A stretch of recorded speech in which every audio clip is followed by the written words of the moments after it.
differently that you have implemented, like changes that you have implemented in your life. Try to keep riding that wave as we head into the month of October, because I feel like there might be some wrenches in the works that are kind of thrown at you, and it's really important that you're flexible and you don't let these things get to you. Okay. When I was shuffling out this spread for this month, I saw two images. And your reading is very similar to Cancer's reading, because I see, like with Cancer's reading, I saw like a child at the beach. With your reading, I see a woman at the beach. Okay, so I feel like the energy might be a continuation or might be very similar thematically, and it also might be echoing the same types of themes. Okay, so let me just talk to you about the images first. I feel like there are two images, but they're both echoing the same theme. And so the words that came out is unwanted attention, unwanted, like solicitors or just people coming at you, and you're just like, no, I'm not ready, or I don't really want that. So that's coming in. So the first image that I saw is I see a nice beachy scenery. It's really beautiful. It's really serene. It's not too hot, not too cold. There's wind blowing, so you get a little bit of a sea breeze.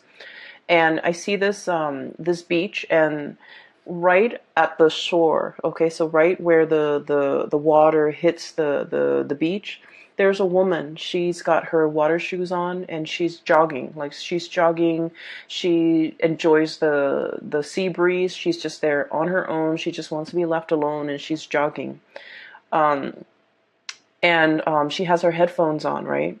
And then I see her jogging for a really long while. She has stamina. She has, the strength to continue on.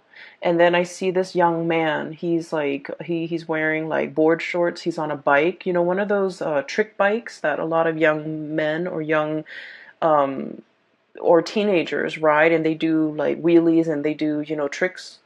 So he's on one of those. He sees her, and then he's like biking alongside her, trying to get her attention, trying to talk to her. So keep in mind, this woman's got her headphones on, or earphones on, and she's running. She's just minding her own business. He comes in, like literally swoops in, and tries to engage her in conversation.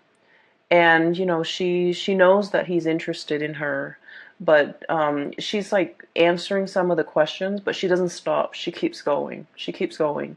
And then the scene kind of cuts out, so I don't know if he leaves her alone or what, but I feel like she keeps going, and he's like still biking alongside her. So when I saw this, I was like, you're definitely getting a lot of attention from your environment.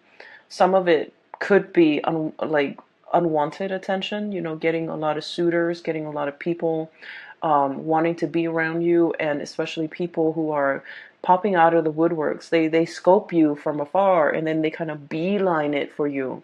And they might interfere with your schedule. They might interfere with your time. They might interfere with your alone time more than anything, because I feel like this woman is not getting the alone time that she needs, okay? And then the second image that I saw is very similar. I see this woman in her backyard.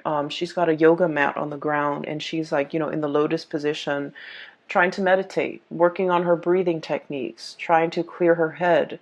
And it seems like it's like on a Sunday in the morning. She's, got the day to herself. She's in no rush, so she's just meditating. And this butterfly comes by, and it's like fluttering near her, and she sees it. And then she closes her eyes, just, so she doesn't get distracted. And then it hovers around her ears, and then her nose, and then her head. And she doesn't swat it away. She tries to like ignore it. She tries to like, it's not doing anything malicious or mean towards her. So she tries to just ignore it. And yet it keeps hovering around her space, and you can see her getting distracted. Okay, so those are the two images that I'm seeing in your environment. And once again, going with the theme of, unwanted attention, I've already mentioned that I just feel like a lot of people will be demanding your attention. Situations will demand your attention. I do see a lot of distractions coming in from family members, okay? And you guys are kind of like the pillar of stability in your family unit, okay? You're the one that other people come to for advice. You guys give very, very good advice. You're the one that people come to when they're in a jam and they need you to somehow bail them out of a tough situation, like literally bailing them out of jail, bailing them out of a crisis. If they have a flat tire, instead of calling AAA or their insurance carrier or a tow truck, they call you, because you guys are just they know that you're very dependable and they know you will always be there. So I feel like some people have no business calling you, but they do, because you're kind of the person that they trust. Okay, so I feel like you do it, you want to help, you want to step in, you want to intervene, and you want to alleviate the situation, because you understand that whoever's calling you, they might not even be family members, but they might not have like anybody else in their world to help them with these things, and so they call you. So in a way, when we're entrusted with responsibilities, or when other people really trust us and they can confide in us and they come to us for advice or for help, it can be very flattering, right? It can feel like, oh, okay, this person really, really puts their trust in me. It can feel very flattering. It can feel very good. However, if it's a situation where it's not about self-help, it's not about self-sufficiency, it's more about, having a crutch that this person relies on, it can be very detrimental. So I feel like it's really important for you to kind of draw your boundaries. Demarcation, okay? Like demarcation comes up. It's really important for you to focus that time on self-care, self-help, and teaching somebody how to do something versus coming to their rescue every single time. So I feel like we need to kind of look at a situation a little bit more objectively and leave our feelings out of it, and to figure out, why is this person relying on me for these things, shouldn't they have somebody in their lives that they can ask for help, or shouldn't they learn to be self-sufficient? Call a tow truck, call and not a lot of people have the resources to call a tow truck, to call like an insurance company, to call like a mechanic. Okay, not a lot of people have those luxury and just the resources. And so I feel like on an innate level, you understand that they've fallen on some hard times and they need to get back on their feet. So you try to do everything that you can to help a situation. But I feel like it's not just something as straightforward and as clear cut as like getting a flat tire and then calling you. I feel like it's an emotional response. It's an emotional crutch. It's an emotional way of doing and pattern that they are repeating, where they can't really take care of themselves. And so they might reach out to you to take care of that part of themselves. Does that make sense? So it's really important to understand the difference when someone is in real dire need versus when somebody is just constantly, have you on speed dial, have you through text messages, constantly reaching out and trying to get that attention. Okay. I feel like there was a situation in the past. Okay. And every couple of days, this person would be coming into the picture. And I feel like in the dumps, okay, I have here the Five of Cups. This is a situation where somebody's not able to bring their best to a situation. They come with a lot of drama, with a lot of issues. They're not self-sufficient emotionally and physically, and they're just like constantly relying on other people. And the game gets old. Okay, this whole concept about, woe is me, it gets old. And then many people in their lives, in their social circle, have called it quits. They just can't handle this codependency. And so I feel like you're dealing with somebody who has driven people away, who has fallen on some hard times, emotional hard times. And I feel like, they're constantly reaching out because, their inner circle have seen have seen their unhealthy behaviors and these patterns, and they're no longer around with these people, and so they're kind of reaching out to you. You might be the last resort, or you might even be sort of like that emotional crutch. Okay, so I feel like you guys are smart enough emotionally. You're very, very, very intelligent. And I feel like a lot of the times, out of courtesy, out of just your own sense of like moral duty, I feel. You help people, even though you know that they're prone to this type of behavior, you help them because you care about them, okay? You don't want to hurt anybody. And I feel like none of this is lost on you. It's like you know what they're about, and you know it's not right, and you know it's not a good behavior, and it's not a good pattern to enable, but you do it because you feel like, okay, they could need this. They could need this favor from me, and it doesn't detract so much from me, but it will help them. And so you do it, not because you're a fool, but because you care about people. And I feel like something has happened where you are putting your guard up, okay? They're coming in, this unicorn, kicking up a cloud of dust, or I'm sorry, this horse, not unicorn, kicking up a cloud of dust, coming with some type of a calamity. It's always like somebody who's got a lot of drama in their lives. There's always some type of a there's always some type of a chaos or some type of a time sensitive issue. Like a lot of drama is what I'm seeing, a lot of hoof beats and drum beats and a lot of noise and calamity in their wake. And I feel like you're sensing that it's coming intuitively. You guys are sensing that there's something coming into the picture, and you're at a point where your guard is up, your walls are up, you're demarcating, that line in the sand. And you're just like, no, I'm here in a state of Zen. I need to work on myself. I need to be emotionally present for myself. I'm not in a position to help you. And in the process of, I feel, withdrawing, withdrawing the attention, withdrawing the love and the affection, and just not wanting to engage with this person anymore, and not wanting to, feed into this, okay, and creating this enabling behavior or even this pattern of codependency, I feel like they might have lashed out and they might have said like a lot of hurtful things. So we have here the Five of Swords, and this is a situation where too much has been said. This is the aftermath of some type of a conflict, okay? The house is destroyed. There's smoke rising from the air. The earth is barren.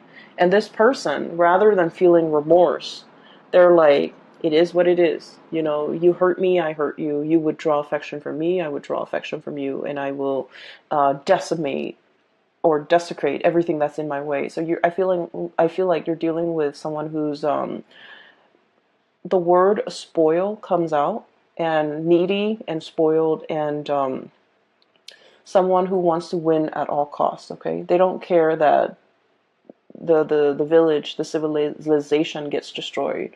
They just want to have it their way, and they want to come out the winner. And I feel like there was a situation where you might have withdrew. You might have, cut back on the communication, cut back on that, the enabling that pattern. You drew your mark in the sand. And I feel like somebody was not happy. And I feel like they might have tried to egg you on, or they might have tried to, do a lot of things for attention getting, okay? Reverting to like childish behavior, attention getting, and things like that. And I feel like this isn't, and I feel like it's going to make you, it's kind of like validation and proof that I'm so glad I withdrew. I'm so glad I'm no longer in it. And I'm so glad that person is no longer in my life. So you're getting some type of validation where your intuition was telling you all along to kind of like, put an end to this, sever this situation, cut ties. And I felt like you cared about them. You don't want to hurt anybody. And so you kind of let it, drag on. And then whenever I did it at the right time, because, they kind of spiral out of control. I'm seeing this spiral of smoke, and I feel like there is somebody who's not able, when they're not able to get the attention that they want, they revert to, very, self-defeating behaviors, okay?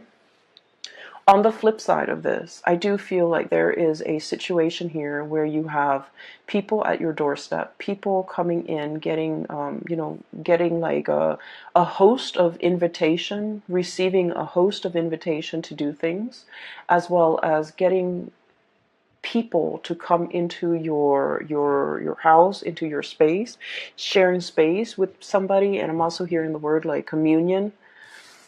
both of these cards, these are wonderful cards. This is about, family, solidarity, and people getting together. And this is about, sharing toys, playing together, as well as sharing, like, having that sense of communion and community with another person.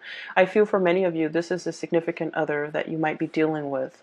And I feel like this is somebody there where there's a lot of reciprocity. Okay, we have here the Ten of Pentacles, which is the apex, emotional groundedness and stability, financial abundance, as well as the Nine of Cups, which is a wish coming true, but also having that emotional abundance and emotional reciprocity with another person. Okay, so these are very positive cards, and these are cards that indicate to me that you might have left somebody else out in the cold in the past, and that person is no longer piercing through your bubble, is what I'm hearing.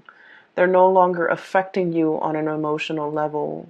You've learned to detach emotionally, and you've learned to kind of like let them be self-sufficient, let them figure things out on their own, let them resolve issues on their own. And as a result of that, you've resurrected these walls in this bubble, and you're taking care of the people that really matter to you, where there's that equal sense of stability and reciprocity. You were dealing with the taker, Scorpios, someone who took from you. And I'm serious when I say, like, every time they come in, there's like some type of a calamity, some type of a situation that they put themselves in. And it could have been prevented, but it was just, choices, decisions that they made to always put themselves into these dire circumstances. And so you had to remove yourself from that energy, and you had to, focus on you and your relationships and the people that matter. And as a result of that, life has been very, very calm. Okay. And I want to say as well, Scorpios and, I feel like Scorpios, Aquarius, Aries, and Sagittarius in particular, you guys crave a little bit more of an excitement, okay? And that might be why a lot of the times you might seek people who are not very compatible with you, because the opposition and the attraction is very, very strong. And I'm not just talking relationship partners. I mean, like, in all facets of your life, you crave a little bit of excitement.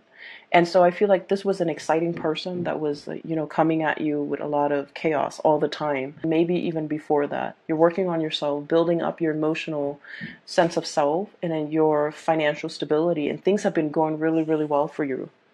And I also feel like there's a lot in here, especially for those of you who have recently gotten out of a relationship. This is pretty much, the two images that I saw. People who are single, who are like, I'm not dating right now, I'm taking a break from dating, I'm working on myself. So there's a lot of like meditation, there's a lot of alone time that you want to spend with yourself. You want to get yourself physically active. You want to get yourself like in shape. You want to take care of yourself. It's not about just, looking good. It's more about like being a whole person, healing yourself from the inside out, eating right, exercising, taking care of yourself, meditating. So taking care of yourself, mind, body, and soul. Okay, we have a recovery phase. We have this is as a spiritual breakthrough, realizing areas that might be off kilter or might be off balance, and working on these things, doing a spiritual cleansing, doing a physical cleansing, and cleansing areas of your life that have been blocked. So if you feel like somebody's energy is negative, you're going to not engage with them.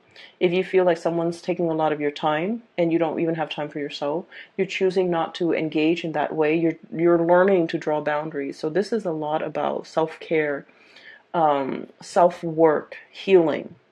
And I feel like, it doesn't have to be, oh, right after a breakup, then we go on a binge or whatever. This is just, figuring out that I haven't had a lot of time to myself. I've been taking care of too many things. I need some downtime. I'm going to find some downtime. I'm going to make room and prioritize that.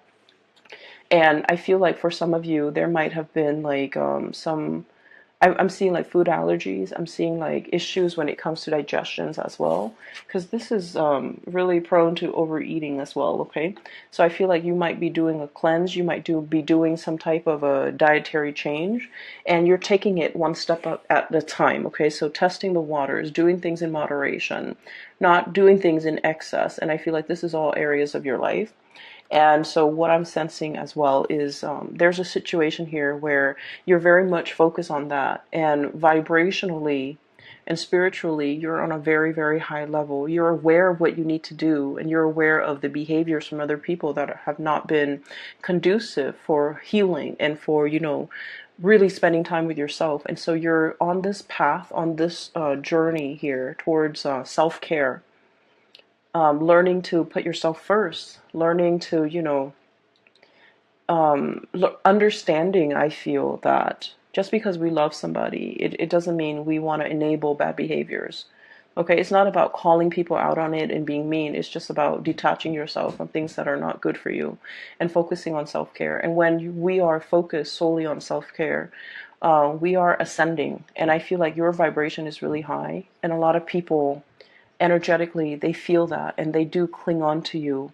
And that's why you're going to be getting a lot of unwanted attention from suitors, from people around you, from people that want to, take up your time, that want to be in your company. And I feel like they might not do it in an appropriate way. I mean, if you look at that first image, right? She's got her earphones on.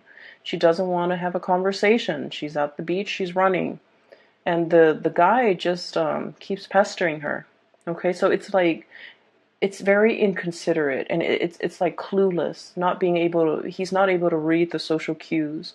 She's trying to be nice, and we don't know how the scene ends, but she's trying to be nice, and he's not getting it. So I feel like you need to be a lot more expressive with your emotional needs, Scorpios, and you need to, kind of let people know whether or not they are infringing upon your space, or your energy, okay, whether or not they're really taking from you. So that's like pretty much the first 6 cards, okay. What I do sense here is there's a situation. I feel like there's like an undertaking that is very, very big, okay? We have here the Temperance card, and this is a card about moderation, small steps, one foot in front of the other, and we keep walking, okay? So it's like doing something, and the Temperance card it's about holding back a little bit, doing things in a very methodical manner. And so what we're seeing is, the angel pouring the water from the 2 cups, right? 1 cup into the other. It has to be done in a very meticulous manner, in the right time, in the right fashion, so that the water doesn't spill out. So there's something that requires a lot of calculation. It requires a lot of research. It requires a lot of thinking over, mulling over, trying to figure things out, trying to itemize, trying to like get all the moving parts all lined up into place so that everything moves at the same time. So I feel like there's a big undertaking, a big endeavor. It's linked up here with the High Priestess, and both of these are major arcana cards. And I feel like there's a situation here where you are very, very nervous, you're very trepidatious, you're very like, I wonder if it's the right time. I wonder if I should do this today or tomorrow. And I feel like you're trying to go with your gut instinct, okay? You guys have like a really strong sixth sense about you. Even if you don't believe in, metaphysical teachings, or even if you don't meditate, you guys have a very, very strong sense of like intuition, divine timing, knowing when something is right. And I feel like you always have relied on it, and you might not have even called it your gut instinct. You might have not even called it, your intuition. But I feel like you always know whether or not to do something or whether or not to cut somebody off. Hence, you were able to cut somebody off at the right time before they drag you down. And I feel like you start to realize that I really need to trust my intuition a lot more. And I have a friend who is an Aries with a Scorpio rising, and she has told me that She always has like an inkling about people, about things, and every time she goes against her instinct, bad things happen. So she said that, okay? And so I feel like you live with this, okay? You have this really strong sense of knowing on a gut level, and you have never been wrong. And every time you choose not to listen to it, bad things might have happened. And so you're in this situation where there is a major, major, major undertaking. It might deal with contracts as well, because the high priestess with that Torah in her hands, it deals with like legality, it deals with contracts, it deals with learning, it deals with like some major, major event where it might even involve other people. And so you're trying to be calculated about this. You're trying to figure out when is the right time, and you're trying to look at it's sort of like the looking at the stars and trying to see when the stars align. In this picture, you don't have the star, okay? All you see is the moon. And it's like, it's so overwhelming. And you're just like, I don't know if I can trust my intuition. I want this really badly. So I don't know if I'm biased. I don't know if I'm able to trust it. But I feel like the stars are calling, the stars are aligned, and this is the right time. And I feel you might have some spiritual hunches, people in the spiritual realm pushing a situation along and telling you, you can't wait on this any longer. You need to kind of push for it. The tides are coming in, and you need to just, ride with the tides. So I feel like there's a situation here you have been kind of resisting because you're not 100% sure. And I feel that it's time for you to take those small steps, see where it leads you, and then you're going to be, you're going to get some type of validation that it is the right path, it is the right way. Because I see you mulling over this situation. And water signs in general take a really, really long time for their emotional state to kind of match up with their mental or physical space. So like you might feel like, oh, physically I'm okay with it, but then emotionally you're not. So you have to like wait for everything to catch up, everything to be in sync before things start moving, before you make those actions. And so I feel like there was a situation you've been thinking over for the past 3 months, for the past 3 weeks, even 4 months, 4 weeks, whatever it is. And I feel like it was a weighty decision, okay? A lot of thoughts were weighing on your mind, and you needed some time to take care of all the other areas of your life before you can choose to walk down this path or choose to go forward with this endeavor. And you've been mulling it over, and I'm looking at these bugs, these insects here. It's almost like mothballs, where something is very stale and old and it hasn't been moved around and it's collecting dust, and then the moths are coming in to eat like the dust and the mites and all of that. So I feel like it's a situation that has been stalled, it hasn't been worked at or dealt with, or a resolution has not been reached. And so it just lingers, it just stagnates. And so I feel like the universe is telling you, one step at a time, make the gesture, okay? Get some air, get out of the house, start moving. Once you start moving, once you take those small steps, it doesn't have to be a giant leap. You're not jumping over a cliff. You're not jumping to the other side of the earthly divide. You're just taking small steps at a time, getting your feet wet, learning new things. And I feel that you're going to come to the resolution, or you're going to come to the realization that this is the right thing to do. It's just a matter of trusting that your intuition, I feel like your intuition is a little bit blocked off because you might be scared and you're not deferring to, the right set of advice or whatever you're getting from your intuition. And so there's a situation here. It's a huge undertaking and it needs to be done. And, one step at a time, one small step at a time. And once you start to get the ball rolling in that direction, you're going to realize that this is the right path, okay? Everything else looks really, really good. Relationship seems to me to be very strong. Healing is highly indicated here, and I don't feel like it's healing in a way where it's like somebody broke your heart and you want to heal. I don't sense that. I feel like for many of you, there might have been illnesses or like rehabilitation, and you're recovering from that, okay? And then I'm also feeling like a huge undertaking that you're you have been hesitant about, and now is the right time for you to keep things moving. Okay, I do hope the reading is helpful for you guys, and it is really nice to reconnect with you guys. For those who have been emailing me, I don't do private readings anymore. I do have a link in the description box for a psychic. She's based out of California. Her name is Bridget. She's phenomenal. If you want a reading, you can click on the link and book a reading